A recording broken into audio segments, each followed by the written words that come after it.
Today, I'm going to show you how to clone apps on your Samsung device. Let's get started. First, let's quickly explain what app cloning is. Cloning apps allows you to create a duplicate of an application, which is perfect for managing multiple accounts on platforms like WhatsApp, Facebook, or Instagram without logging out.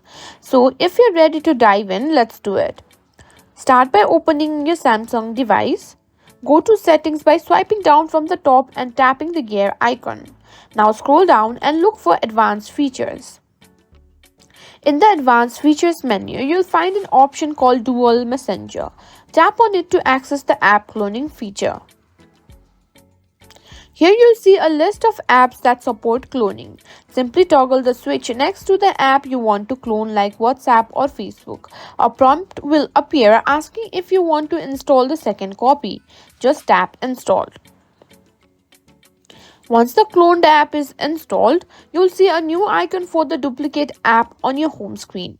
Open it and set it up using a different account than the one you're using on the original app. And that's it. You now have two separate accounts running side by side. You can manage notification for both apps through the settings, ensuring you don't miss anything. Just remember, not all apps support cloning, but most popular ones do. So if you ever want to delete the cloned app, just uninstall it like any other app.